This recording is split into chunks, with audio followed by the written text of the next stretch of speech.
So the first thing I need to say is my name is not John Fox. We're in Russia, so my name is Yevgeny Litsitsyn. Is that right? All right, very good. And I'm very happy to be here in sunny, perfect St. Petersburg.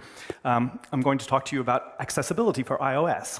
And I wanted to let you know that I was very purposeful about the title, Doing Well by Doing Good.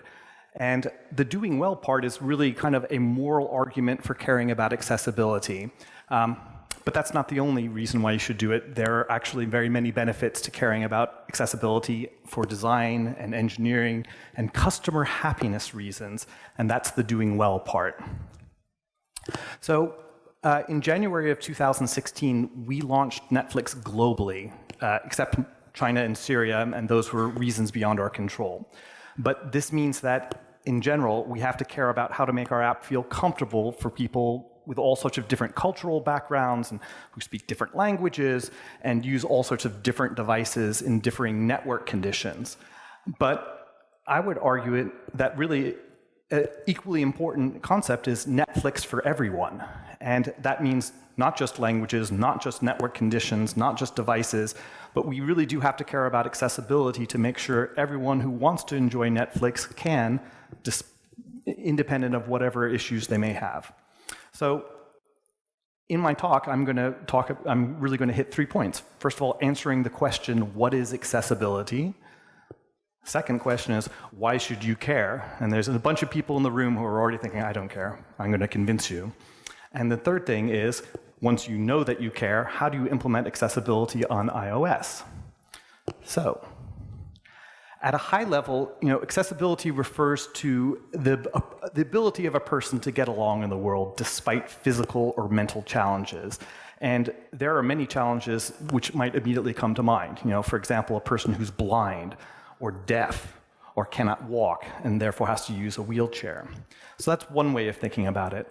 I think another way that we could define it, and this is something I like, is accessibility just refers to the ability for a person to get along in the world, despite any physical or mental challenges, whether they're permanent or temporary. And the temporary aspect is really important, so I want to hit on that, but I want you to remember that accessibility issues can also be temporary. So I want to talk to you about kind of facing challenges. So imagine that you don't have use of your legs, and you had to move about in the world with a wheelchair. Just crossing the street used to be an incredible pain in the butt. It would be, this is what the experience used to be not that long ago. And so, as a result, if you're in a wheelchair and you had to go to school, but you couldn't cross the street very easily, or you couldn't get upstairs to go into the classroom, that would kind of limit your ability. And if you didn't have education, how do you think that would affect you and your available options in life? I think that everybody here is very well educated, and it would be a problem if you couldn't attain that. So I want you to think about a fellow named Ed Roberts. And Ed Roberts was born in Burlingame, California, which is near San Francisco. And he's going about happily in his life until age 14. He has polio. So this is a while ago, but not that far ago. And so polio, for those who might not remember, one of the things you have to do is you have to live in an iron lung. It's this tube-shaped device which has a kind of something that pumps air in and out of your lungs for you because you don't have the muscular control to do it. So that was his introduction at 14. But he was a very, very bright student, and he worked very hard, and he actually managed to make it into UC Berkeley, the University of California at Berkeley. It's the top public school in California. It's very difficult to get into. So there he is, happily going about in life, gets polio, overcomes that, gets into Berkeley, shows up at Berkeley, and they say, we're sorry, you're too profoundly disabled to be able to come to our school. And imagine, what that would do to you. And so, but he wasn't the only one, right? There were actually many others in his same situation. And so at that time, he was saying, I want to go to school. You have to find out, for people like me, you have to be able to make some type of accommodations. We need, ramps to get up the staircases. We need wheelchair ramps. And what ended up happening is that the efforts of these people were kind of talked about in the same terms as civil rights, which was also going on at the same time. And I love this particular slogan, injustice anywhere is a threat to justice everywhere. And what that means is there's two ways you could interpret it. I mean, again, one is the moral aspect of saying, well, if somebody's hurting, that kind of diminishes us as a society. But I think, again, there are practical ways of thinking about it as well. Has anybody heard of Stephen Hawking? He's made a few contributions, to our understanding of lots of different things, and imagine if he didn't have the tools and technologies. So one way of thinking about accessibility is basically giving access and to all the brain power we have, because last time I checked, and I may be wrong, but last time I checked, there are actually some problems in the world. So I think the best brain power that is available, we should bring it to bear whenever we can. So continuing with our history lesson, in 1990, there was something called the Americans with Disabilities Act, and it was actually signed into law by a certain president, George Herbert Walker Bush, the first Bush. Some people might refer to him as the better Bush. But one of the things that he said when he signed it, and I found this interesting, is you might remember George Bush from such hit singles as Bring Down the Berlin Wall or End the Cold War. So he was presiding when that happened, and what he had said was that, the lack of access for people who need access is like having a wall in front of you, right? So you really do need to think about the freedom to be able to get about in your world.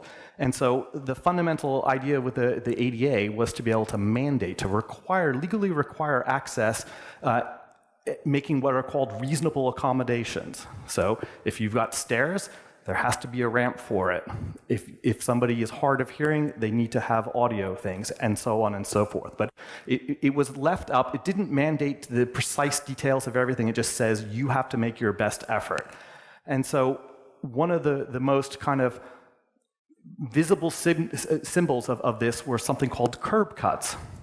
And so in cities all around the world, and now we see them everywhere, but there was a time when there weren't, and so then basically cities all over the world, all over America and all over the world now, were required to create these ramps.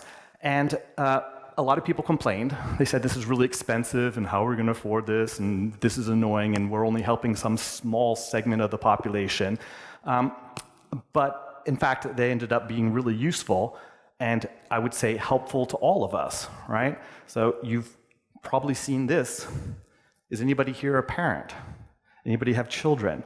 Okay, this man. So I have a child, I have a 15-year-old son, and remember when I was talking about temporary disabilities, I can assure you, and your parents may say the same thing, young children render you almost inoperative. Why? Because they're grabbing at you all the time, they're always making demands, and you may not have full access to everything. You may not have two free hands if one is trying to kind of keep your child from running off a cliff, and the other one's trying to get it on Instagram saying, having a great time with my friend, my son. And so, you will see people happily taking advantage of this technology that was mandated for everybody, and it's helpful, it's utilitarian, but curb cuts can also be fun. So I have a little video here.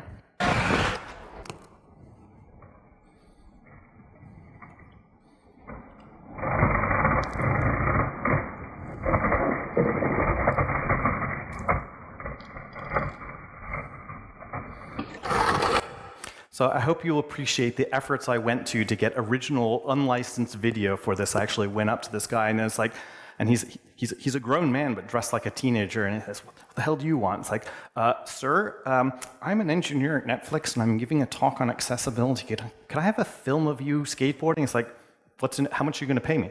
Nothing. All right, I'll take it. Sounds like a good deal.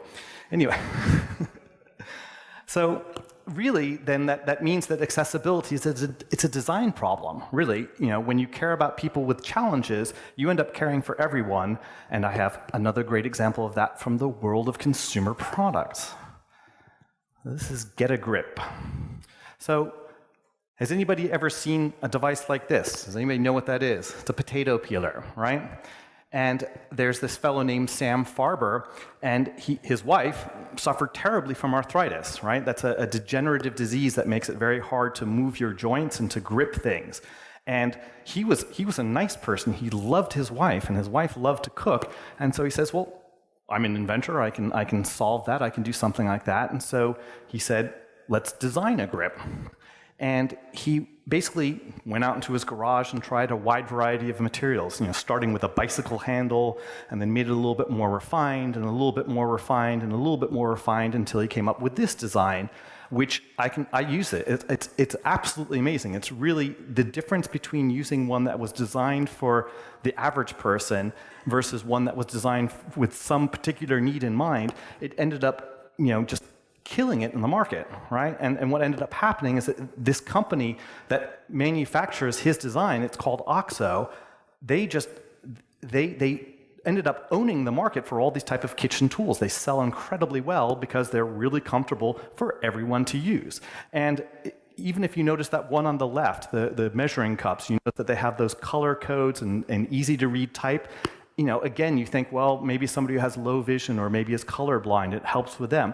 But it also helps for regular people because if you've ever cooked, sometimes cooking measures, you get flour all over them, they get messy. It's actually really easy to read. And if you're doing things like squeezing things many or cutting lots of things, you really tend to appreciate.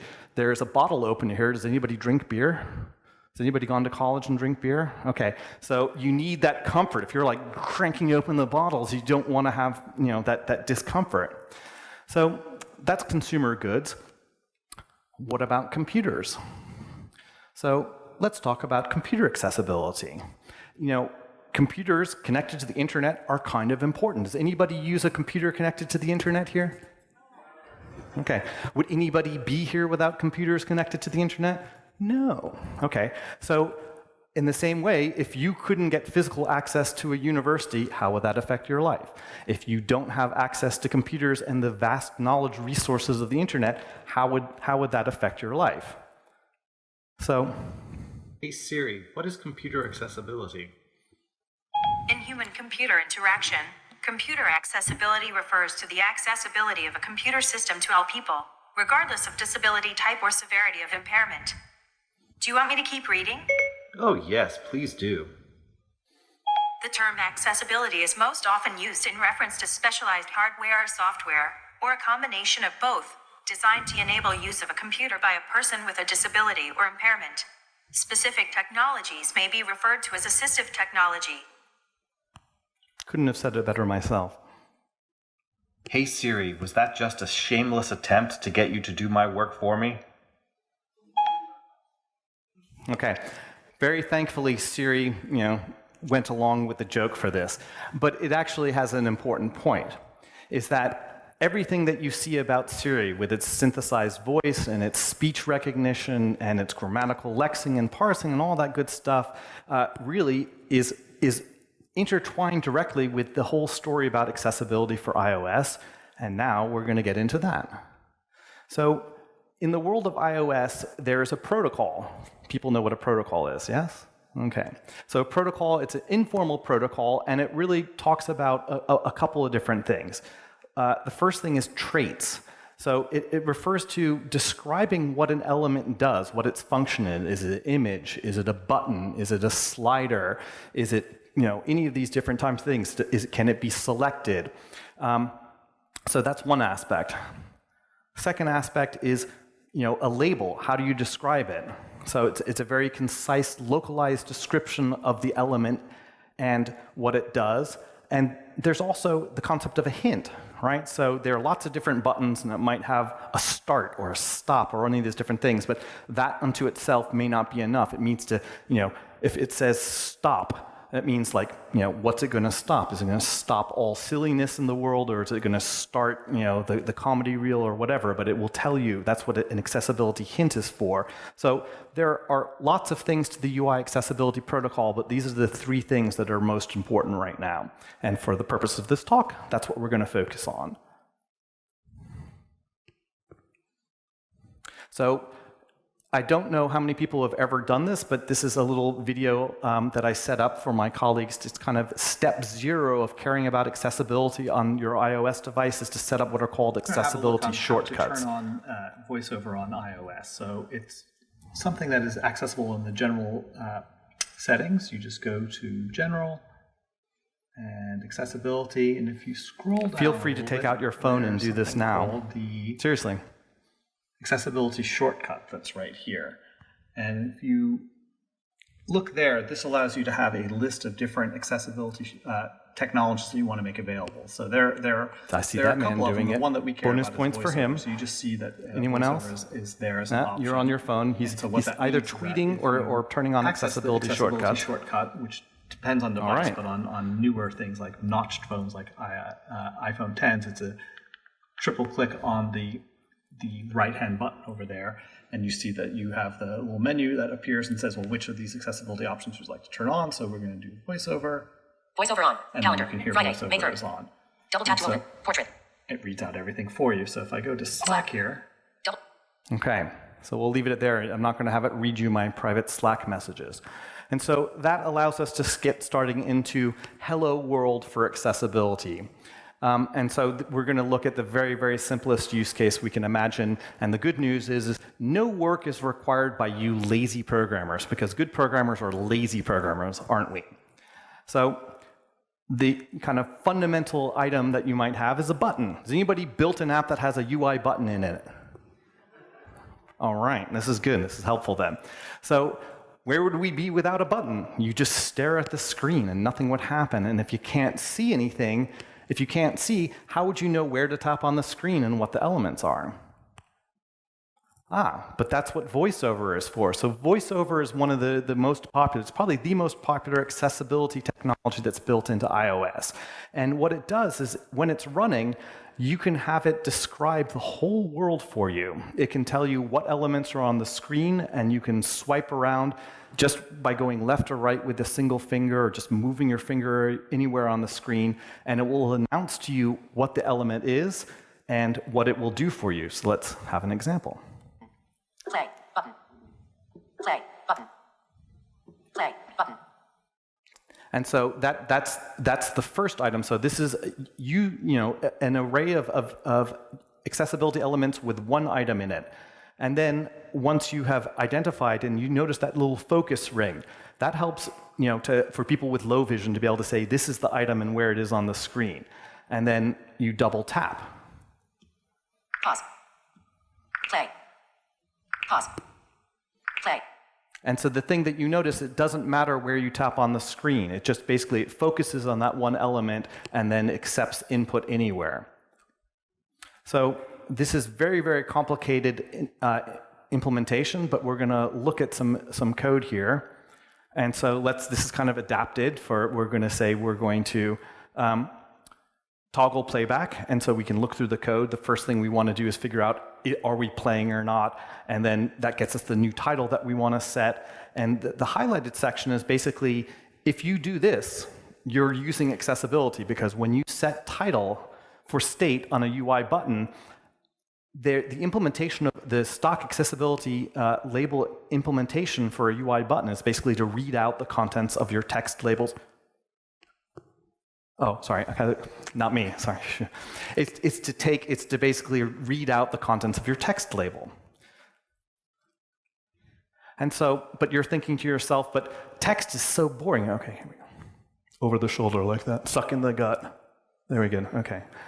So most people, has anybody ever used an icon in a button?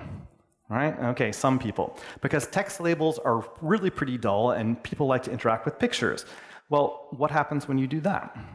So this is what the code of a button with icons in it. You might do something like this, where you say, figure out what the icon should be, and then set image for state using that. But the question you have to ask yourself when you use icons is, does it play well? Does it sound good? And so let's see what it's like. Play icon, button, play icon, button, play icon, play icon, button. Pause icon. Pause icon, pause icon, play icon, play icon. It kind of works, but it's only by sheer luck, because the icon name had to be something, in the language where the programmer worked. But does anybody here speak Russian? По-русски. Okay, let's see what it sounds like there. Accessible to playground. Playground. Кнопка. Нижняя. Playground. Кнопка. Пассивен. Playground. Playground. Кнопка. Playground. Кнопка. I loved it so much. I was like sitting there entertaining myself. Like I'm going to make, crank open GarageBand and make a new dance hit, sing play on música, play on música, play. Anyway, so thank you. So hopefully we can do better by that, and this is how we might. So let's take a look at some code. So what you might then end up doing here is you're going to localize, because we localize because we care and we have love in our hearts for our users. But what we do is we're still using the image, but we're going to basically take a string, a localized string that's appropriate for the state, and set the accessibility label explicitly. So instead of it reading what's in the text label, we're telling exactly what it should be, and it works out really well. So you can do something like this, and here's just a little thing that I wanted to point out. If you look at the keys for them, they all have this prefix, A11Y. And A11Y, just as a little hint, is a way of shortening the word accessibility. I only learned this recently, so it just basically means that there are 11 characters between the A and the Y. It's globally understood, and why do we like that? Because we're lazy. Who wants to type AACCES? So, but it's actually very helpful because the comments are very, very important. Because it helps people to, you'll see later down, it's a good idea to be able to kind of have this prefix for accessibility labels. And so let's see what we get in English. Accessibility playground. Play button. Play button. Pause. Play. Pause. All right. And that was my thumbs up saying, hey, it worked. But it's really hard to film these things. It's very difficult. So. And I have to say, can somebody read Russian here? You. What does that say? Well, of course you do. You're Russian. Duh. But I do too. And so I think in English it means I live Russian. Let's see what we have here. Accessibility playground. Играть. Кнопка. Играть. Кнопка. Играть. Кнопка. Играть. Кнопка. Пауза. Играть. Isn't that lovely? All right.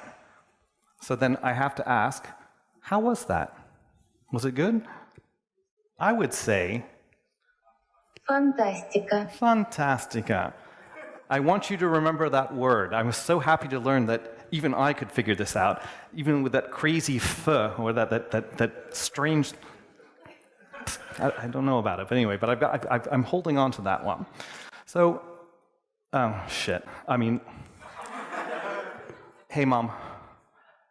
Yeah, no, I am in. No, I'm glad you're watching the live stream. Yes, I am going to talk about custom UI. Yes, with an example from Netflix. Okay, yeah, I love you too. Bye. Okay, sorry. So if you build custom UI, if you do something more than stock UI buttons, that means that you're responsible for setting the traits and the hints and the labels. And it actually is very, very easy. And so y'all should make like a Nike ad and just do it.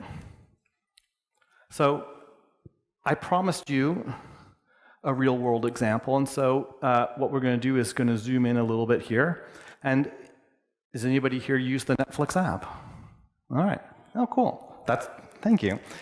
So across the top there, you see these elements. This is the header, and so there is a custom UI view, and it's a container for a bunch of different elements. So that left-hand thing, it's a UI image view, and then there's a UI stack view, and then there's these custom views, which are just basically text labels, which will have a little graphical character appended to them. But I wanted to show you these items because we're going to look at some screen movies, and I want you to focus on what's going on up there.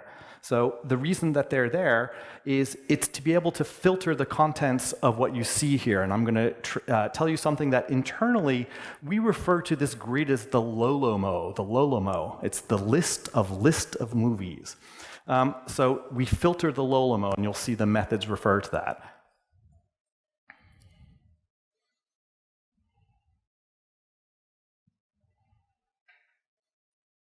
And that genre list is very, very important as well, because it allows us to do this filtering. But if you think about it, this is a user experience. Oh my God, you're leaving. You didn't like what I said? Oh, okay. All right, anyway. Come back.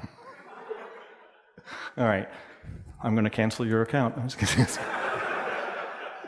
And he's like, it's okay, I pirate.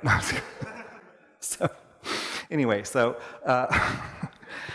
we're going to look a little bit about that. So when you think about trying to make that accessible, I think it's pretty intuitive to know that you tap on those things, you get that reaction right away. But this was all done using these custom components. So UI view, by its nature, doesn't give you anything. UI view ends up just being a container. So if you want to use custom elements, it's all on you, as I said. So this is where we crank up the volume. And so this is what the experience of using VoiceOver is. And let's see. All category filters. Currently showing movies. Available for download. Selected. Movies. Selected. Available for download. Select all genres. Audio description. Selected. Audio. Remove all category filters. Currently showing movies. Audio description. So I apologize, the audio is a little bit low, but I want to kind of walk through what it's doing. Because here you have a challenge. Imagine you can't see this. You first of all have to explain that there is this concept of filtering. So you have to be able to make it that visible, in the mental model of the user, and then you have to tell them what will happen, right? So you have those three elements. And one of the interesting things about it is that I didn't even know that N icon was tappable, because I was just using one of the first elements where it comes up with a list. And I didn't know that. It's not intuitively, knowable, I think, because people would just think, oh, well, it's just branding. But it actually is a UI image, and it acts like a button. So what we're going to do here is now step through the code, and we're going to say, here's some code for hints and traits. So in your UI view subclass, then you might implement an accessibility hint, and in this case, it's kind of telling them what will happen if you execute on that item, right? So, but it's more than just saying start or stop. It really will say we're going to filter it. So we're going to select a new filter if something is already there, or we'll just tell them that it's filtering by whatever that's there. So it announces the state. We're filtering by movies. We're filtering by TV shows. We're filtering by crime drama. So that's an important thing. And the accessibility label gives you that basic item.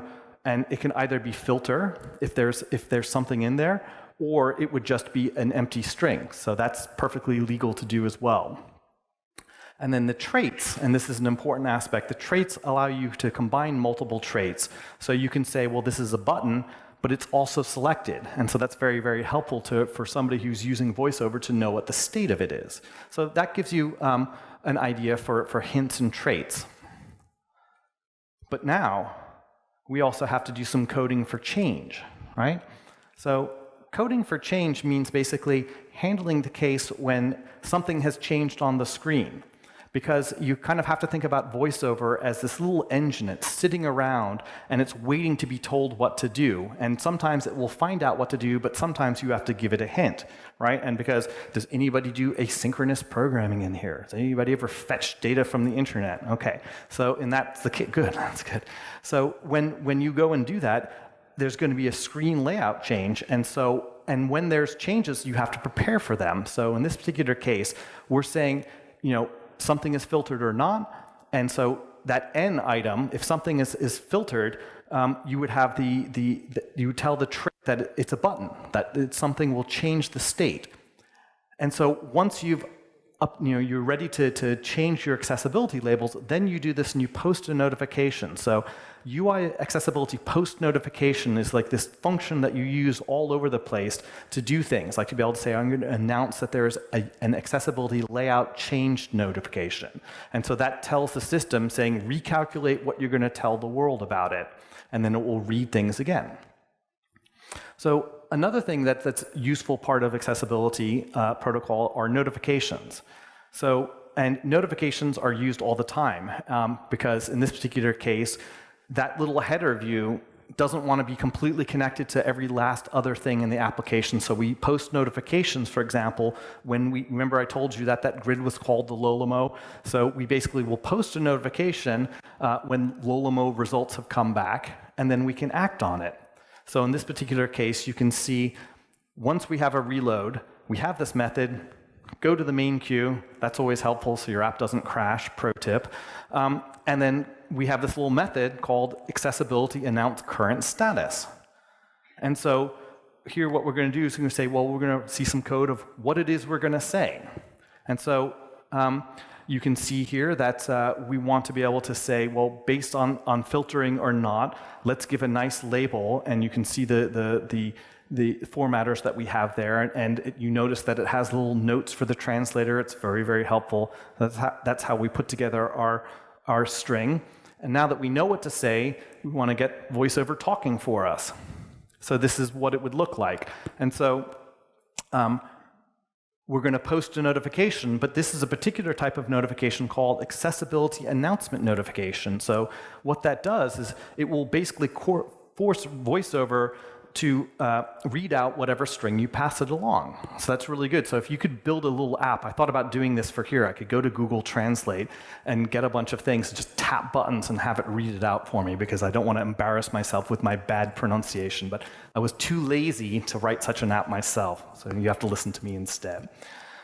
All right, and so stringing you along. And so I wanted to, again, kind of point out a little bit of helpful hint. I do a lot of work with accessibility, and in addition to having that little prefix, you notice that we have these really well-formed comments on there, and comments are important because remember I told you that it was, concise is important. So when you're writing comments for your localizers, you want to think more, Pushkin and not Tolstoy. Okay, thank you. Okay. So. So now we want to talk about being kind to people. And so, when you're providing a user experience, sometimes you really want to adapt it for people. So if you look here on the left, that's the genre menu in its normal state. But what happens if you really care about audio-described titles? Those are videos and movies where they have that text, where somebody's actually speaking and describing what's going on. It really would be nice if that would be the first item in their list. And that's feedback we got because we were hearing from people, it's like, I'm going to get arthritis having to swipe all the way down to the list because audio description, it's a synthetic genre, and we put it all the way at the bottom. And so in order to know when to do this, there's something called the UI accessibility VoiceOver status to change notification. That's like probably the second longest notification name. And maybe when it switches to Swift, it'll just be something like, dude, something changed. So we're going to get some code for handling it and see what we can do with that. So you can register for that notification, and when you're ready to do something with it, in this particular case, we're going to say we're going to configure our list again, and we'll then figure out what to do with it. So, but the question we have to answer is, Mother May I? Does anybody know this game? Mother May I or Captain May I? So this is a popular children's game, and it's basically where somebody stands up there and you're trying to get a bunch of kids or soldiers to kind of approach you, and they ask, can I take 3-step forward? But they always have to start with Mother May I. And well, there's the equivalent of that in VoiceOver is UI accessibility is VoiceOver running. But that's actually really, really important because if it's not, you don't want to maybe switch around the order of labels or do those other things. So it's the Mother May I of accessibility. So now you can put it all together, and you see that we always have to ask that question. So let's say somebody turns on VoiceOver, you get a notification for that, or your view controller is loading up and you want to know, is it running? And if that's the case, you can take a slightly different path. All right. So now, we're going to talk about knowing when to be silent. And so I need to tell you a little story about this, is that the user interface for our player, and that's kind of an important part. If anybody's used the Netflix app, the important thing you do is you start playback. And what we used to do is just basically say if VoiceOver is running, we would just leave the controls on the screen. We thought we were doing the world a favor. But the reality is that, we as a software engineers, I know that we think we're the stars of the show, but the people in Hollywood have a different opinion. They think they're the stars of the show. And I said, well, what happens if you have a kind of a good-looking, humorous engineer? Why shouldn't I be the star of the show? They said, shut up, just code, you little monkey. So I went back, but it was an important point because when you have these controls visible all the time, if you're using VoiceOver, you might not notice if you're completely blind. But it also causes a problem because what happens if you're watching on an iPad with someone else and they have full vision? So they kind of have to adapt, and it's not really fun. So what we ended up doing is we basically said, we're going to basically make it operate the same way, and we're going to give a little demo here because it helped us solve another problem. So here's a little test example, and we're going to look at some interactive titles, and let's see. Tap. Netflix. Selection. Landscape. And you can see Active that it's category already filters. done playback. Rescue! Rated TV PG. Emergency radio! Let's not You see how the have a... controls eventually hide. Okay, we're going to start things off with a splash and a fun test and decision. See that lake is pouring down there? It's a long way down. The question is, when I jump, shall I do a front flip or a back flip? Front flip. Button. Back flip. Button.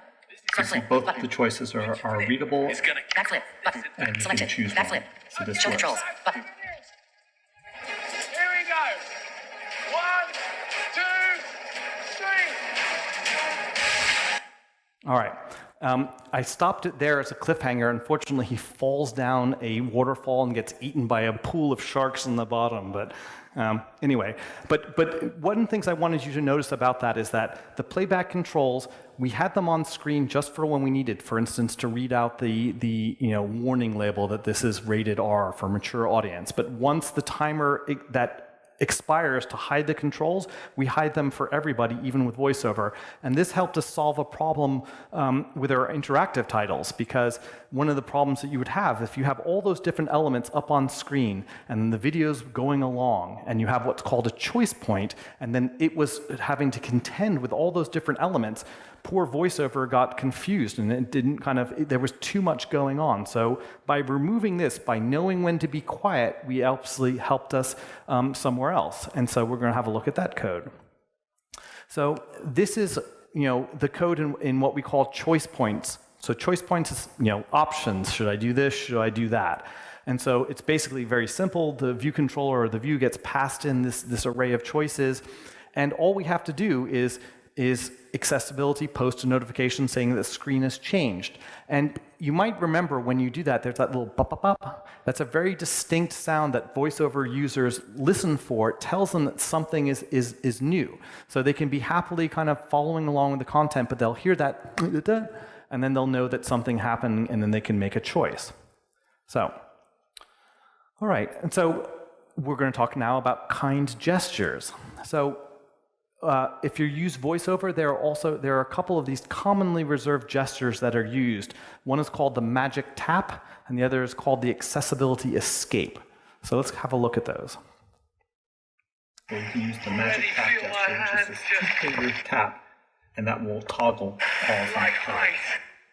So that, it's very easy for people to be able to navigate the video even if We need to make a controls aren't decision. actually visible on Make the a screen. decision The fast. other What do I thing get? that exists is For the exercise, two-finger climbing through the mountain. magic Portrait. escape, Close. which is Button. basically a way of taking any screen and making it disappear. So for modal views like the player itself or the DP, that's one way of being able to quickly get out of it. So it's actually kind of cool. I love that. I kind of wish it existed without VoiceOver. It's a nice little Zorro gestures. Get out of here, go away. And that two-finger double tap is very good because it will toggle whatever the most important thing is, which, again, if playback is going on, just a double tap anywhere on the screen it plays or pauses. So let's see how that code works. So these are additional UI accessibility protocol methods.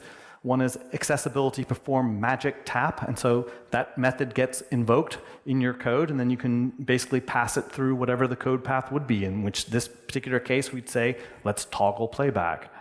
And then the accessibility perform escape, same thing. You do the same logic. It's usually something like dismiss your view controller with animation and a completion block. So those little two additions really make your app very comfortable for use. So, okay. Now, one of the things that I'd said earlier on is that as a side effect for caring about accessibility, you can start seeing problems that you might not have known about. And so it so happens I have an example of that.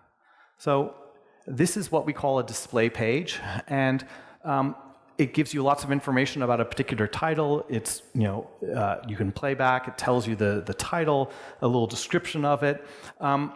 And let's zoom in a little bit. And it has these little items on there where you can say, well, who's the cast, who's in the film, and who's the creator. And I'm going to ask something. It's like, if you have a look at that, would you know inherently that those are tappable items? Because this is just a text label, right? And it turns out that they are, but when you have VoiceOver, you'll see it actually works better. Cast. Heading. Emma Stone. Button. Jonah Hill. Button. Jonah. Back. Button. Back. Close. Button. So this is something, when I started working on it, I had to basically make this custom label, because here's another little secret. It's like when I joined Netflix in 2015, they were rewriting the application. The UI actually had been done with HTML and CSS and stupid pet tricks using JavaScript. And so there were, hyperlinks are just a done deal. But actually making a label, a UI label that can respond to taps on a certain thing, it's actually really, it's not trivial.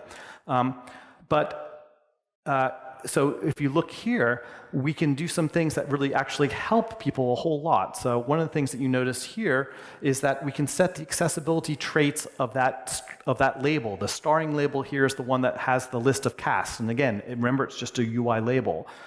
It's a subclass, but its fundamental thing is to display some text. So by setting the accessibility trait of header, it gives somebody a clue that there are a bunch of other related items in there. It's just like the H1 or header markup in HTML tags. And so the code for doing these things, this is a little bit complicated, but we're going to look at it. And what I have highlighted here is the creation of what we could call synthetic elements. So there's like a UI accessibility element which acts as a type of container. It's not really the UI element, it's the thing that describes the UI element. So you can create one, and you can create the accessibility traits.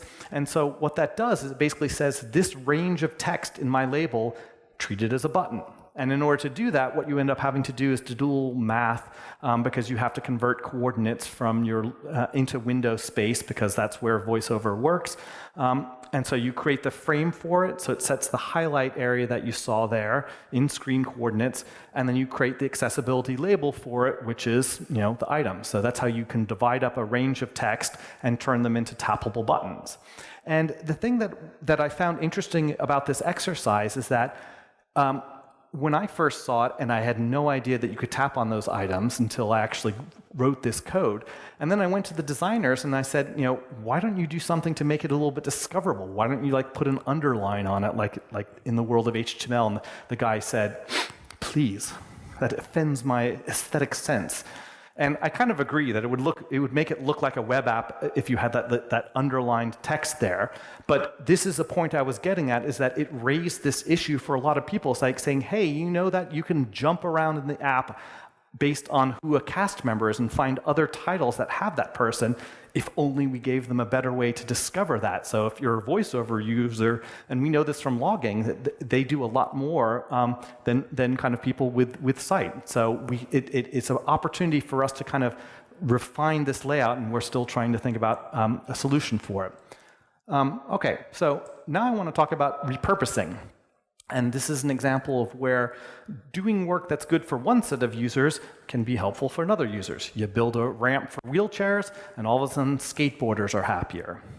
So one of the things I said at the top is I said that, well, we have to make Netflix work in lots of different network conditions. And have they ever kind of built a mobile application and you think it's great and you're working in a really fast network and you're like, my job's done. And then you go somewhere out with third world networking conditions like downtown San Francisco. And I swear, it's like you're like, whoa. And so you might end up kind of having to adjust things and make it look a little bit like this. So I didn't even have to do the network link condition. I just went downtown. And so you see those little text labels that are on there and waiting for the images to flow through. And so has anybody here ever worked and laid out a page with HTML? Somebody, okay. And so there are people used to do that? Yes, they did. And so there was something that, and has anybody ever accessed the internet using a modem? Yeah, all right. Yeah, well, I'm surprised. So you felt the pain. Okay, so basically, back in the early days of the web, when dial-up access was all you have, it was considered good form to put a little text in the IMG entity so that you can tell what this beautiful thing whose pixels are arriving line by line, as your artwork would arrive. So, what's old is new again. And so this was something that's in there, and we thought, maybe this could help somebody else. So you have low network conditions. What about low vision conditions? So one of the things that I learned is that there are lots of people who are completely blind, but there are lots of people that 15, that's my rating, I'm 15 out of 10. All right. Oh, okay, got it, yeah. Anyway, so for low vision conditions, we can really help them. So let me show you a little experiment we did there. So that's the normal operation.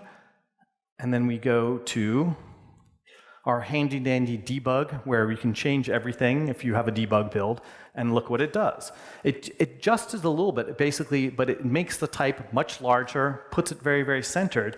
And this, for somebody who has low vision, is actually a lot more legible, works much better than something like that. And you have to ask yourself why. Well, if you have low vision and you're reading the title off of box art, it's going to be in different typefaces and different sizes and different colors, and it may as well be completely, opaque to you. But if you have low vision and you have that nice crisp text, it makes people really happy. So this is an experiment, and we're going to get some feedback for, but that's something that I ended up looking like a rock star by taking somebody else's work, adapting a little bit, and we'll see how that works. But that's something that shows a point that I wanted to get across, that accessibility is really, it's a shared practice. It's a set of values that you and your organization end up having. And you really kind of have to evangelize it with your colleagues so that people think about it and they care about it a little bit. And so we recently formed an employee resource group, and we have stickers. Every group needs to have stickers, and you get one, and you get one, everybody gets one, and a free car too. But we made a little video, and I would like to roll it for you. Trending now. Heading. Coming March 13th. Heading. Well, let's see what's coming March 13th. Triple Frontier. Okay, something called Triple Frontier. A military helicopter soars over a hillside covered with tin roof houses. Audio description is a narration track that plays alongside the video as you're watching. It conveys any plot critical points that are happening on screen to help someone who is low vision or blind understand what's happening in between the dialogue. Santiago glances back. Overlooking a thick patch of lush jungle, the SUV reverses into the foliage. When you go to search and when you go to browse, there are menu items in the very beginning, on the very top row, which allow you to say, hey, I'm interested in seeing movies that have audio description, or I want to see, true crime that has audio description. When I started losing my vision, I sort of checked out of TV and film without knowing what's going on screen. It wasn't all that interesting. Being able to contribute, participate, and talk about the content with friends and family has been much enriched with the use of audio description. The black police vehicles from the convoy speed forward, surrounding the building and blocking the roads. When you are a youth, that's how you meet friends, build a community, when you have a common topic. So you want to be able to, as a youth, have those types of common, hey, we like the same genre of things, we're watching the same show. Like, that's how normal conversations start. It's not just a call to have accessibility in a singular platform, but rather something that really enhances the quality of life and the whole human experience. If you've ever heard like a kid talk about their experience of being able to have audio descriptions for their favorite animated movie or something, and then they can be in school the next day and participate fully like everyone else, once you see that, your heart just warms and you really become very proud of the fact that we do that. Working directly with the blind community, which is something that is made possible by interacting with an organization like the Lighthouse for the Blind, is the ability to understand if I make this change, what will the effect be on a particular population? In this case, someone who's blind. If somebody depends on VoiceOver, if you make a mistake and forget to label something, then you can render entire sections of the application completely opaque to these users. If you've ever watched somebody who needs this technology use it, then you become keenly aware, and you never want to ship something that fails. We work with companies like Netflix to help make sure that the experience, even if it's good, can get better. And if it's better, let's try to make it best. Okay, so now I pulled on your heartstrings, but still I noticed that there's some people back there. It's like, I still don't care. But does anybody care about testing? Does anybody test their software? Oh my God, nobody tests. Oh, you do? Okay, very good. Well, we have one person who cares. No, I think everybody does, testing. And does anybody really like doing manually testing all the time? I say nobody's hands goes up. Well, okay. We talked about accessibility identifier, and I said that the accessibility protocol is mostly targeted toward human beings, right? You have labels, you have hints, but accessibility identifiers are a great way of basically using the UI accessibility protocol to do testing. So again, this might be familiar to you. If anybody has hacked web pages with JavaScript, this is like this cornerstone ID. Let me find the right element by its ID and slam some text into it and change the color and make it spin and blink and all that nonsense. Well, you can do the same thing minus the nonsense using XCUI element. And so it's basically Xcode's framework for testing, which basically allows you to drive your application by finding the items that are in there. So an XCUI element, it defines a UI element, but in a way that can be queried and inspected and acted upon. So let's have a look. And it's all based on the accessibility identifier. So remember when I was talking about having common prefixes? Hold on to that thought. So we're going to see what some code for identification might look like.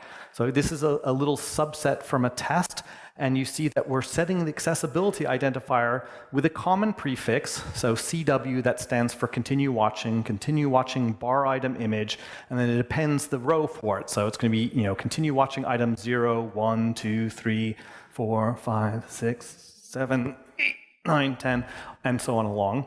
And then once we've identified it, we need to be able to find it. And so again, here's what it might look like. You make a predicate. People have probably used predicates here for filtering lists, an NS predicate. And so in this case, the content you want to do is you want to look for the identifier. And the identifier contains or equals or whatever. And then you form a query. So an XCUI element query that matches a predicate. And then once you've found them, the one or all of them, then you can do all sorts of things. You can find out, does that item exist on the screen? And then is it visible? And then you can tap it. But it's all based on this work. So it's really, again, the same concept of if you're going to go to the trouble of caring about building a framework for accessibility, somewhere along the line, a bunch of engineers at Apple started doing this stuff, and then the testability ability actually came afterward. So it's another perfect example of getting a lot of value out of an initial effort somewhere. And it's like skateboarders on ramps.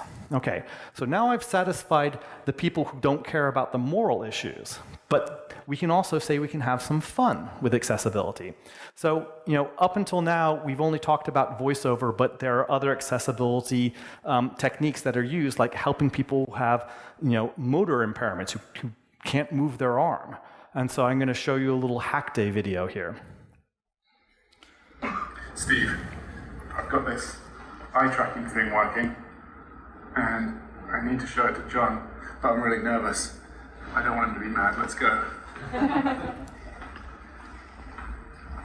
John, got the eye tracking stuff for your accessibility. You want to see it? Yeah, that'll work.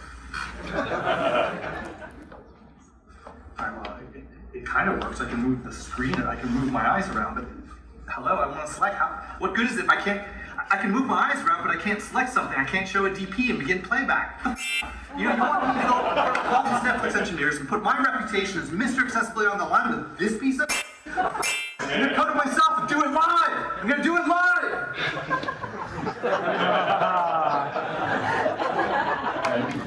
So now we're going to see how we did on this one. So Ben is over here, and we will notice that there are no wires between Ben and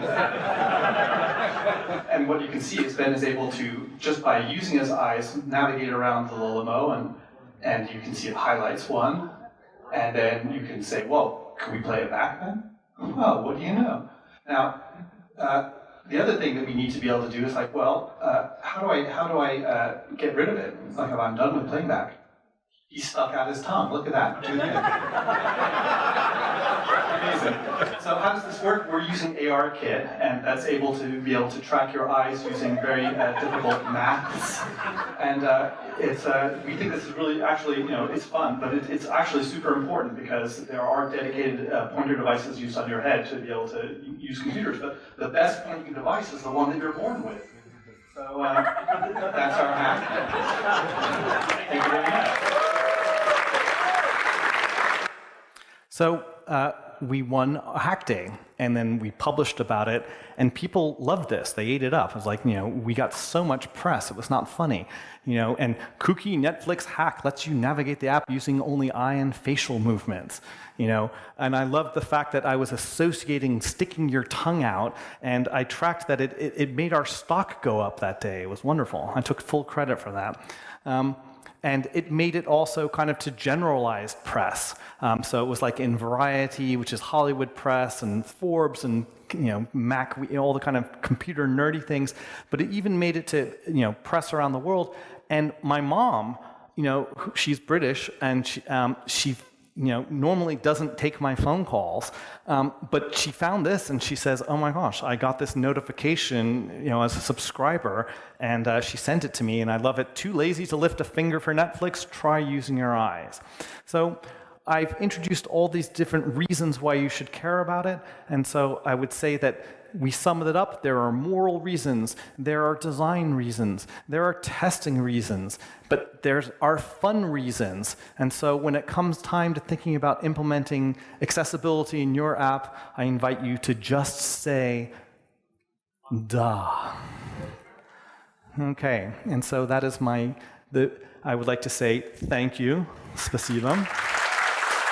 Thank you so much. And in particular, I want to thank my colleagues. You saw some of them, but I also really have to thank the Lighthouse for the Blind. That is a website that's looking on. They do all sorts of crazy cool stuff, and you can find all sorts of resources on there. And I invite you to stay in touch. That's me. But I have one favor to ask. Do you remember that word, that great Russian word, fantastika? Okay, so my mom doesn't believe that anybody likes my presentation, so we're going to make a secret video. By now, she's dropped off. She got bored a long time ago, but we're going to make a video. I'm going to say, how was my talk? And I invite you to all say, fantastica. Lie if you need to, but go ahead. Ready? Oh, no, wait, what? No. There we go. Put it in selfie mode. There we go. So, how was my talk? Fantastica! Ah, thanks. See, Mom, I'm not a complete failure after all. Where's my wallet? Okay. All right. So we may have a few minutes here, if you have questions, either here or in the question room afterwards. I will end on this. So that's my colleague, Steve. He's Canadian. He has a beard that's like he trip over. And we went to India for our colleague's wedding, and a beard of that length confers great respect. So people were lining up. They wanted to have a picture. And I was like, we get the internet here. Do you guys bring your credit cards? We were making money off of this. Anyway, all right, that's really all. And then I do want to thank you so much for your kind attention. I will see you on, and if you want some really cool accessibility stickers, which you can pop on your laptop right here to show that you care, all the cool kids are wearing them. And with that, I will say goodbye.